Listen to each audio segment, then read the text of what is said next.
உள்ளும் புறமுமாய் உள்ளதெல்லாம் ஒன்றாகும் வெள்ளமொன்று உண்டாம் அதை தெய்வம் என்பார் வேதியரே. காணுவன நெஞ்சில் கருதுவன உட்கருத்தை பேணுவன இவை யாவும் பிறப்போது தந்த வெள்ளத்தே. எல்லை பிரிவு அற்றதுவாய் யாதிலும் ஒரு பற்று இல்லாததாய் இல்லை உளது என்று என்றும் அறிஞர் மையல் எய்துவதாய் வெட்டவெளியாய் அறிவாய் வேறுபல சக்திகளை கொட்டும் முகிலாய் உணாவணுக்களாய் சூட்சமமாய் சூட்சமத்தில் சாலவும் நுண்ணியதாய் தன்மையெல்லாம் தானாகி தன்மை பல உடைத்ததாய் தான் பலவாய் நிற்பதுவே.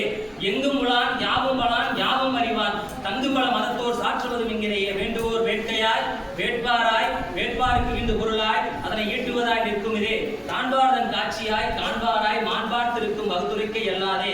எல்லாம் தானாக இந்திடும் இத்தறிய வல்லார் சிலர் என்பார் வாய்மை எல்லாம் கண்டவரே. மற்றதனை கொண்டார் பயனற்றார் துன்பமற்றார் எப்போதும் இதனோடு உள்ளுள்ளவரே அப்படின்னு சொல்லி பாரதி கவிதை.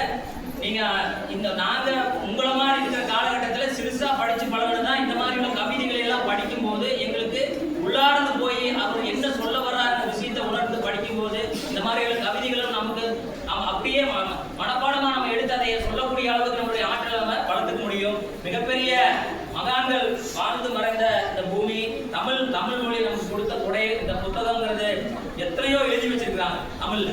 நம்ம படிக்கிறதுக்கு தமிழ் மொழியிலேயே நம்ம படிச்சு தீர்க்கிறதுக்கு இந்த ஒரு ஆயுள் போதாது அப்படிங்கிறதா மறுக்க முடியாத உண்மை. வருங்காலங்கள்ல நல்ல ஒரு புத்தக வாசிப்பாளராக நீங்க மாறணும். புத்தகத்தோடவே இருந்து வாழ்நாள் அப்போ வந்து நான் 9ஆம் படிக்கிறப்போ என் கூட வித்யா கார்த்திகா இவங்கெல்லாம் படிச்சுட்டு இருந்தாங்க. அப்போ வந்து 9th படிக்கும்போது சப் டிஸ்ட்ரிக்ட் லெவலில் புத்தகம் படிச்சுட்டு போனோம். அப்போ ராஜேஸ்வரி டீச்சர் தான் எனக்கு இந்த ஸ்கூல் லெவலில் காம்படிஷன் வச்சாங்க. நானே கார்த்திகா வித்யா எல்லோரும் படித்தப்போ நான் ரொம்ப சாதாரணமாக என்ன கிடைக்க போது புத்தகம் படித்தா மேலே. அப்போ நம்ம புத்தகம் எடுக்கும்போதே முதல்ல புத்தகத்தை பார்த்தா நமக்கு தோன்ற முதல் விஷயம் என்ன தெரியுமா? எல்லாத்துக்கும் வர்றது இது ஒரு சாதாரணமான விஷயம் அப்படிங்கிறத முதல்ல நமக்கு தோணும்.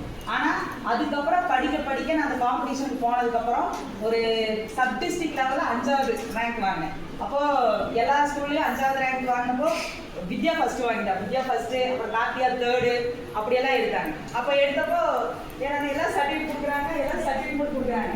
அவங்களுக்கு மட்டும் வித்யாவுக்கு ஒரு ஃபஸ்ட் ப்ரைஸ் 1000 ரூபா கொடுக்குறாங்க, 3rd ப்ரைஸ் 500 ரூபா கொடுக்குறாங்க. எனக்கா 5th ப்ரைஸ் வாங்கிட்டு எனக்கு ஒன்றுமே கொடுக்கல, காசு எதுவுமே. எனக்கு உடனே அவ்வளோ கஷ்டமாயிடுச்சு. என்னது நம்ம காசு கொடுக்கல, வெறுசாக மட்டும் கொடுத்தாங்க. அப்போ தெளிவு வந்துருச்சு. 9ஆம் வகுப்பு பண்ணிட்டோம் நம்ம. அப்போ ஓரளவுக்கு அந்த தெளிவெல்லாம் வந்துருச்சு.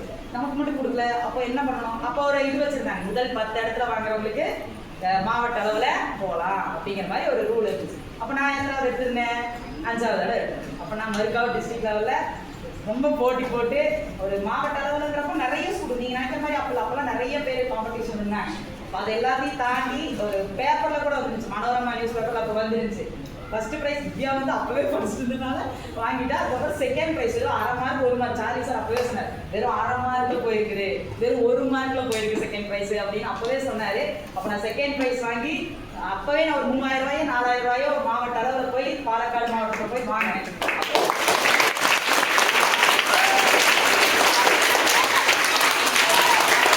என்ன இவங்களுக்கெல்லாம் காசு தர்றாங்க, நமக்கு வெறும் சர்டிஃபிகேட்டோட விடக்கூடாது. மாவட்ட அளவில் நம்ம எப்படியாச்சும் உண்மையாமே வித்யா அப்போ வந்து சசிகலா டீச்சர் தான் உள்ள வந்து வகுப்புல சொல்றாங்க, மனோரமா நியூஸ் பேப்பர் வந்திருக்கே அப்படின்னு. வித்யா பதட்டமாகறா, எல்லாரும் பதட்டமாகறாங்க. என் பேர் செகண்ட் ப்ரைஸும் வித்யாவுக்கும் ஆச்சரியம் ஆயிடுச்சு. ஏன்னா நான் வந்து அப்போ படிக்கல. அதுக்கப்புறம் மாவட்ட அளவில் அந்த புத்தகத்தை படிக்கிறப்போ மிக முக்கியமான புத்தகமாக எனக்கு இருந்தது கல்வி. அவர் சொன்ன மகேந்திரன் சொன்ன மாதிரி கல்வியோட பொன்னியின் செல்வன் சுருக்கமாக நாங்கள் 9ஆம் வகுப்பு தானே படிச்சிருந்தோம். சுருக்கமான பாகம். அதுக்கப்புறம் மாத்தன் பண்புங்கிற மொழிபெயர்ப்பு புத்தகம். மொழிபெயர்ப்புங்கிற அந்த ஒரு உலகத்துக்குள்ள முதலாக கொண்டு போனது 9ஆம் வகுப்பு தான். அப்போ ஒரு புத்தகம் படிக்கிறதுங்கிறது என்னோட இதில் படிக்க வேண்டாம், அதாவது நீங்கள் படிக்கிறப்போ விருப்பத்தோட. அதுக்கப்புறம் தான் தமிழ்னா அந்த புத்தகத்தோட அழுத்தம் எவ்வளோ தூரம் இருக்கு நமக்குள்ள அந்த புத்தகம் எப்பவுமே வாழ்க்கையோட ஒன்றி வருது அப்படிங்கிறப்ப தான் நம்ம எடுத்து படிச்சிடலாம். அப்போ நீங்களும் வந்து ஒரு மோட்டிவேஷனோட ஏதாவது ஒரு போட்டி மனப்பான்மையோட படிக்க பழகுங்க. புத்தகத்தை எடுக்கிறோம், ஒரு பயாலஜி புத்தகத்தை எடுக்கிறோம், ஒரு கெமிஸ்ட்ரி புத்தகத்தை எடுக்கிறோம், அவங்கள விட அதிகமாக மார்க் எடுக்கணுங்கிறத தாண்டி அவங்கள விட அதிகமாக நம்மளால எழுத முடியுதா, அதிகமாக ஒரு குறிப்பு வரைய முடிஞ்சா எழுத முடியுதா, சரியான விடை எழுத முடியுதா. வெறும் புத்தகம் அப்படிங்கிறப்ப மற்ற புத்தகங்கள் இருந்தாலும் நம்மளோட எஸ்சிஆர்டி புத்தகமே உண்மை சொன்ன ஒரு பெரிய கடல் தான். அதுல இருக்க கேள்வி பதில்களும் ஒரு கடல் தான். அப்ப அதுலயும் நம்ம முங்கி நிறைய விஷயங்களை தெரிஞ்சுக்கணும். வெறும் புத்தகம் அப்படிங்கிறது மற்ற புத்தகங்கள், இலக்கியம், அறிவியல். இப்ப நான் எடுத்துக்காட்டு சொன்ன சித்தூர் காலேஜ்ல படிச்சப்போ நூலகத்துக்குள்ள போனப்போ எனக்கு அவ்வளோ ஆச்சரியம். ஏன்னா நீங்க நினைக்கிற மாதிரி இல்லை, புத்தகங்கிற உலகம் வந்து நம்ம ஒவ்வொருத்தரும் ஒவ்வொரு வீட்டில் சின்ன சின்ன நூலகம் வச்சிருப்பாங்க. ஆனால் பெரிய பெரிய ஒரு ஹப் அப்படிம்பாங்க.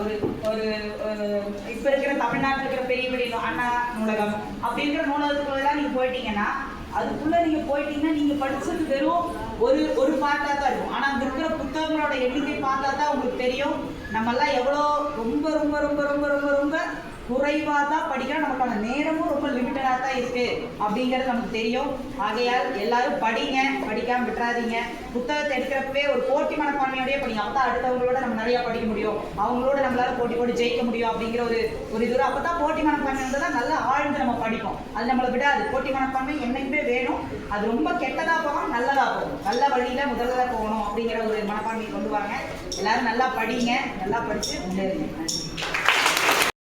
உயர்த்தி புத்தகம் நல்கும் புகழ், பித்தம் பிடிவாதம் பேதை பிணிதீர்க்கும் வைத்தியன்கான் வாழ்விற்கது. குத்தம் வழக்கும் குடியறிவு மாய்கழியும் புத்தகம் புல்லார் பொழுது. புத்தகத்துள் தோய்ந்து புலன் கூர்மையுற்றவனை சக்தியாய் காணும் சுகம். சொத்து சுகமனைத்தும் சொப்பனமே என்பவர்க்கும் புத்தகம் யாகும் புகழ். நித்தமும் புத்தகத்துள் நெஞ்சம் பதிப்பவனை வித்துவானாக்கும் விதி. சித்தத்துள் சீராய் சிரிந்ததனை சேமித்தோன் புத்தகமாய் பூப்பான் புறம். புத்தகமாய் மாறுங்கள் புலவர்கள், புத்தரை போல் புத்தகம் பொன் போடும் பொருள்.